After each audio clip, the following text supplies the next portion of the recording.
ခုရွှေအောင်ရေဒီယိုတကယ်တမ်းကျတော့6နှစ်ရှိပြီဟုတ်ကဲ့ဟုတ်ကိုဗစ်မတိုင်ခင်လေးပေါ့အဲ့ဒါကိုလုပ်ဖို့စီစဉ်နေတာလေးပေါ့နော် Channel Infotainment မြန်မာကိုကြည့်ရှုနေတဲ့ပရိသတ်များအားလုံးပဲမင်္ဂလာပါရှင်ဦးထုရဲ့မင်္ဂလာပါရှင့်မင်္ဂလာပါသတဲ့ဟုတ်ကဲ့ပါဒီတစ်ခါမှာတော့ပေါ့နော်ဦးထုကိုဦးထုထွက်ရှိထားတဲ့ရွှေရောင်ရေဒီယိုတေးစီရီလေးနဲ့ပတ်သက်ပြီးမေးချင်ပါတယ်ဒီ series ကိုဦးထုစီစဉ်ပြခဲ့ပုံလေးပေါ့နော်ဟုတ်ကဲ့ဟိုလွန်ခဲ့တဲ့25နှစ်လောက်ကလေဟုတ်ကဲ့ရှင့်မမမောင်မောင်မိမိဆိုပြီးတော့မေဆွေးနဲ့ခင်မောင်ထူးမေဆွေးဟိုဒီလိုရေဒီယိုတချင်းနေတစ်ခေါက်ကတွင်းခဲ့ဘူးနှစ်30လောက်ရှိမှာပေါ့ဟုတ်ကဲ့ရှင်အဲ့ဒါဟိုမန္တလေးကအားလေဟိုကိုကျွန်တော်ရဲ့ producer ပေါ့မန္တလေးနေဝင်းဆိုတာရှိတယ်ဒီဂီတလောကမှာလည်းသူလည်းတော်တော်လေးဟိုနာမည်ကြီးရဲ့လူတယောက်ပဲဟိုတချင်းရေးတဲ့ကိုနေဝင်းတို့ဘာလို့မဟုတ်ဘူးမန္တလေးနေဝင်းဆို producer ဟုတ်ကဲ့ရှင်သူထုတ်တာအဲ့တော့အဲ့ဒီလွန်ခဲ့တဲ့အနှစ်30လောက်ကတစ်ခေါက်ဆိုပြီးအဲ့မမမောင်မောင်မိမိဆိုပြီးတော့အခုဒါအဲ့ဒီကလေးကအောင်ရင်ကလည်းဟိုပြန်ဆိုတယ်ဒီတချင်းမျိုးအဲ့တော့အောင်ရင် series ကိုလည်းအရန်သဘောကျတယ်အဲ့မမမောင်မောင်မိမိကိုပဲအခြေခံပြီးသူလည်းတီးရဲ့သူ recording တရက်ကလုပ်နေတဲ့အချိန်အဲ့တော့ရောက်သွားတော့အဲ့လိုလေးတွေဟိုအစပြိုးခဲ့တာပေါ့နော်ဟုတ်ကဲ့ဟုတ်အဲ့တော့ခုရွှေအောင်ရေဒီယိုတကယ်တမ်းကျတော့6နှစ်ရှိပြီဟုတ်ကဲ့ဟုတ်ဟိုကိုဗစ်မတိုင်ခင်လေးပေါ့အဲ့မှာလုပ်ဖို့စီစဉ်နေတာလေးပေါ့နော်ဟုတ်ကဲ့အဲ့တော့တည်တန်းရှင်ဘူဘူဟန်တို့လည်းတိုင်မယ်ဟုတ်ကဲ့နောက်ပြီးဘေးကတငယ်ချင်းတွေကိုပါကျော်တို့ပါလို့ဆိုတာရှိတယ်ဟုတ်ကဲ့ရှင်အဲ့သူတို့တွေရဲ့ပတ်မိုးမှုတွေနဲ့ပေါ့အဲ့ဒါဘယ်သချင်းတွေထည့်မယ်ဘယ်သချင်းတွေထည့်မယ်ကျွန်တော်ငယ်ငယ်ရလဲကျွန်တော်အဖေကလူပညာအရန်ဝါသနာကြည့်ပြီးကျွန်တော်တို့ဂီတာတွေတီးတင်ပေးခဲ့တာဟုတ်ကဲ့အဖေငယ်ငယ်ဆိုပြခဲ့တဲ့အခုဒီရွှေအောင်ရေဒီယိုထဲမှာပါတယ်မောင်မမစိန်ဆိုတာကော်ရီယန်အုံးကျဲရဲ့တချင်းမှာကော်ရီယန်အုံးကျဲဟိုလုံခဲ့တဲ့နှစ်90ကျော်လောက်ကဆိုခဲ့တယ်အဲ့ဒီတချင်းလေးကိုလည်းကျွန်တော်ကထိတ်ဆုံးအောင်ထည့်တာပေါ့အဖေကိုလည်းတတိရတဲ့အနေနဲ့ဟုတ်ကဲ့ဟုတ်အဲ့တော့အဲ့လိုမျိုးတွေစုဆောင်းပြီးမှဘေးနားနေလဲဟိုကျွန်တော်တို့ friends တေဂီတာမှုတွေဟိုဖွဲ့သားတွေရဲ့ပံ့ပိုးမှုတွေနဲ့ပေါ့နော်အဲ့ခုရွှေအောင်ရေဒီယိုဆက်တဲ့ပုတ်ကိုဒီနှစ်မှာဆိုလို့ရှိရင်တော့အောင်မြင်နဲ့ထုတ်လိုက်နိုင်တာပေါ့နော်ဟုတ်ဆွဲလန်းကြမ်းကြဖို့ရွှေရင်တဲ့မှာလိုက်ဖို့အမြဲတမ်းချစ်စိတ်ဖို့မစိတ်လို့ဟုတ်ကဲ့ပါဦးထုရေဒီတချင်းတွေပေါ့နော်ဦးထုရဲ့ဒီရွှေအိုရောင်ရေဒီယိုစီးရီးတွေကတချင်းတွေကိုပြန်ကြည့်မယ်ဆိုရင်လွန်ခဲ့တဲ့နှစ်ပေါင်း40မဟုတ်တော့မကတော့50 60ရာဟုတ်အဲ့ဒါကြောင့်ဒီတချင်းတွေကတဲတို့ထက်တောင်မှအသက်ကကြီးနေမှာနော်ဒါပေမဲ့ဦးထုပြောသလိုပဲခေတ်လိုက်ကတော့သူတို့ပြန်ပြီးတော့ဆိုကြတယ်ပေါ့နော်တကယ်ချစ်ရဲ့လားတို့ဘာလို့အဲ့ဒီတချင်းတွေကလည်းတကယ်ချစ်လားဦးထုနဲ့လည်းလိုက်တယ်ဝါခဲမကိုရဲမောင်ဆိုထားတာလေဟုတ်ကဲ့သူကအခုဒီသက်ရှိရှင်ရာ85လားမသိဘူးဟုတ်ကဲ့ရှင်ဟုတ်အဲ့ဒါတွေးလို့ရှိရင်အမြဲ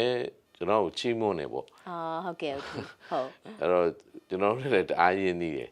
အဲ့တော့သူဆိုထားရတယ်တအားကောင်းတယ်ဟုတ်ကဲ့အဲ့ဒီအမူရင်းဆိုတော်ကြီးဆိုထားတာကိုကျွန်တော်သူတို့လောက်မဆိုနိုင်ဘူးလားလို့ကိုထင်တယ်လေကျွန်တော်တို့အခုဒီစီးထွက်တော့ဆိုထားတာတအားကောင်းတယ်ဆိုပြီးပြောကြတယ်ဟုတ်ပြီကျွန်တော်တော့မှဟုတ်ကဲ့ဟုတ်တချို့နေရာတွေအဲ့ဒီတိုင်းပြန်မစိုးနိုင်ဘူးဒါပေမဲ့ဥထုဟိုလိုပေါ့နော်ဥထုဆိုတော့လေဥထုရဲ့ taste ပေါ့ဥထုရဲ့နော်အရင်တော့ဆိုတော့လေအရင်တော့ဒီဝါခေမာရဲမောင်တို့တို့ရဲ့အဟံပေါ့နော်ဥထုနော်ဟုတ်ကဲ့တကယ်ချစ်ရလားလေးရတယ်လေဟုတ်ကဲ့ရှင်ဟိုသကောင်မလေးတယောက်ဟုတ်ကိုဆိုထားတာလေဟုတ်ကဲ့ဥထုအဲ့တော့အဲ့ဒါလေးကလေတော်တော်ကောင်းတယ်ဟုတ်ကဲ့ဟိုကျွန်တော်တို့ friends အဖွဲ့သားတွေအများဆုံးရင်အဲ့ဒီချင်းလေးကမတီးခင်မသွင်းခင်ကလေးကအဲ့ဒီစုံတဲ့နေရာမှာလေဟို77ဦးကျော်နိုင်လေဟုတ်ကဲ့သူ့ channel မှာစုံကြတာအဲ့ချိန်ကလေးကစုတီးနေကြတာအဲ့တော့အဲ့ဒီချင်းလေးတွေစုပြတယ်နောက်ပြီးကျွန်တော်တို့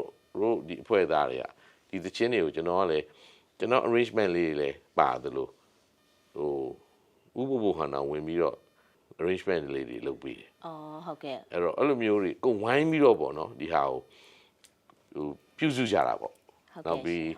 အစမ်းပြတစ်ခုအနေနဲ့ပြောရမယ်ဆိုအမှတ်တရအစမ်းပြတစ်ခုအနေနဲ့ပြောရမယ်17ပုတ်လုံး drama Oscar တန်းတင်က brush နဲ့ပဲတီးတာ အော်ဟုတ်ကဲ့ ဒုံးနဲ့မတီးထားဘူးဒီတခြင်းတွေကို ဟုတ်ကဲ့ ဟိုအရန်ကို classical ဖြစ်အောင်ပေါ့ ဟုတ်ကဲ့ဒီ17ပုတ်လုံးက music ကပြန်တီးထားတာ တီးထားတာ နော်နော်ဟုတ်ကဲ့ဟုတ် တီးထားတဲ့အပြင်ကိုအဲဦးကျော်နိုင်တို့ studio မှာပန်းတာလေ ဟုတ်ကဲ့ရှ အဲ့ င် တော့ပြန်ပြီး arrangement တွေလုပ်ထားတဲ့ကြားရတဲ့မှာဟိုမြတ်တချို့တီးတာတွေများတဲ့ဟာတွေကိုဆိုကိုကျော်နိုင်တခါပြန် shot ဖြတ်ရဆိုတာကတ်လုပ်ပြတာပေါ့နော် ဟုတ်ကဲ့ဟုတ် အဲ့တော့ overplay တွေမဖြစ်အောင်လို့အဲ့တော့ဟိုတော်တော်ကြီးကိုကောင်းအောင်လုပ်ထားပြီးတော့ mixing ကြတော့လေဟိုကိုအေးဆိုးကိုအပ်ထားတာ ဟုတ်ကဲ့ ကိုအေးဆိုးအပ်ထားတော့ကြာသွားတယ်လို့ခုနပြောတယ်မလား6နှစ်ကျော်ကြာသွားတယ်ဆိုအဲ့ဒီအချိန်မှာဒီ mixing လုပ်တဲ့အချိန်မှာအချိန်ရရင်တချင်းတွေပိုကောင်းတာပေါ့ အော်ဟုတ်ကဲ့ အချိန်ယူရင်လေ ဟုတ်ကဲ့ရှင် အဲ့တော့အချိန်ကကိုအေးဆိုးကလည်းအဲ့ရကို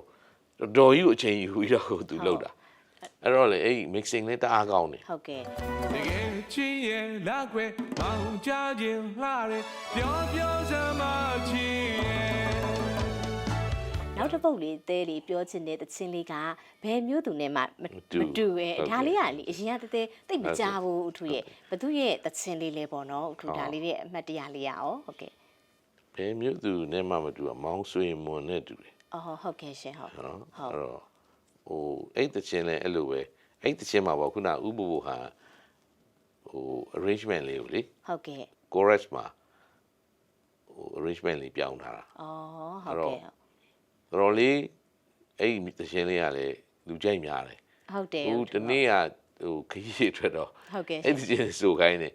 ကျွန်တော်အလွတ်မရသေးဘူး အော်ဟုတ် ကြ ကဲ့ ည့်ပြီးမှဆိုလို့ရမှာလေ ဟုတ်ဟိုဒီတချင်းကကြတော့တဲတို့တွေအရင်တော့ဟိုတအားကြီးတဲတို့နဲ့ဆိုတဲတို့ကြတော့လေနော်ဟိုတဲရေဒီယိုတချင်းတွေကိုနှစ်သက်တယ်မြန်နိုးတယ်မှန်ပေမဲ့ဒီတချင်းကြတော့တဲနဲ့နည်းနည်းလေးစိမ့်တယ်လို့ဒါပေမဲ့နားထောင်လိုက်တော့အရင်ထဲရောက်တယ်ပေါ့နော် တန်ကိုလေးပေါ့အဲ့ခုနပြောတဲ့ဥပဘူက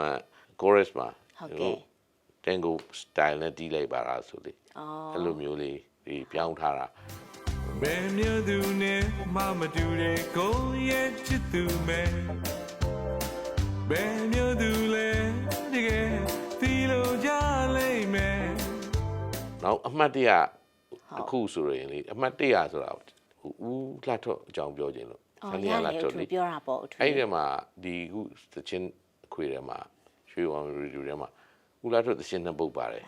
မူရမာယာရီပိုလုံးနဲ့ ဟုတ်ကဲ့ အဲ့ဒါလေး ဟုတ်ကဲ့ နောက်တစ်ခုကလှတက်မျက်နာဆို အော်ဟုတ်ကဲ့ အဲ့ဒီသချင်းဒီ series အားလုံးထဲမှာအဲ့ဒီသချင်းက classical အဖြစ်ဆုံးနဲ့အခက်ဆုံး ချစ်သူလေးရဲ့မျက်နှာတွေ့နေကြမို့မောင်မ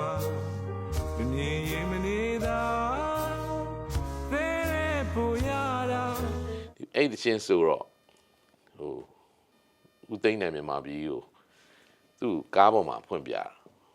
သူကမင်းတနေရာမှာတဲ့မင်းမှားနေတယ်ဆိုတာနှုတ်ပေါ့နော် ဟုတ်ကဲ့ဥထု ဟုတ်တယ်အကိုလို့ကျွန်တော်လဲလို့အကိုတို့နားထောင်စေခြင်းလို့ကျွန်တော်ပြန်ဆိုဦးမှာလို့အဲ့တော့မင်းဒီနားမှာမှားနေတယ်မင်းဒီလိုပြန်ဆိုလိုက်အဲ့လိုပေါ့အဲ့တော့ဥပဘူဟန်နဲ့လည်းတစ်ချိန်လုံးတူတူတွဲသွားလာနေတော့ကားထဲမှာနားထောင်ပြတယ် ဟုတ်ကဲ့ ကျအပိုးပြီးတော့ကားထဲမှာဆိုပိုကောင်းတယ်နားထောင်ရတာလေအဲ့လိုမျိုးတွေပေါ့နော်အဲ့တော့ဒီကိုယ့်ရဲ့အကိုဆရာတွေပေါ့ ဟုတ်ကဲ့ ကျွန်တော်တို့ရဲ့အများကြီးစီနီယာကြတယ်လေကိုသိန်းတန်တို့ကိုဘူဘူဟန်တို့ဆိုတာအဲ့တော့ဟိုအဲ့တချင်းလေးကတော့အဲ့လိုအဲ့သူတို့ဒီနေရာမှားနေတယ်ဆိုတဲ့နေရာလေးကိုလေကျွန်တော်မှန်အောင်ဆိုလိုက်တယ် အော်ဟုတ်ကဲ့ဥထု အဲ့တချင်းလေးကတော်တော်လေးကိုပထမမူရင်းပိုင်ရှင်ဆိုထားတာပိုကောင်းတယ်လို့ပဲကျွန်တော်ခံစား အော်ဟုတ်ကဲ့ပါဥထု အဲ့တချင်းလေးကလေတော်တော်ကောင်းတယ် တော်တော်ကောင်းနေဟုတ် အဲ့ ကဲ့ဥ လှ ထု တက်မျက်နှာ ဟုတ်ကဲ့ရှင်ဟုတ်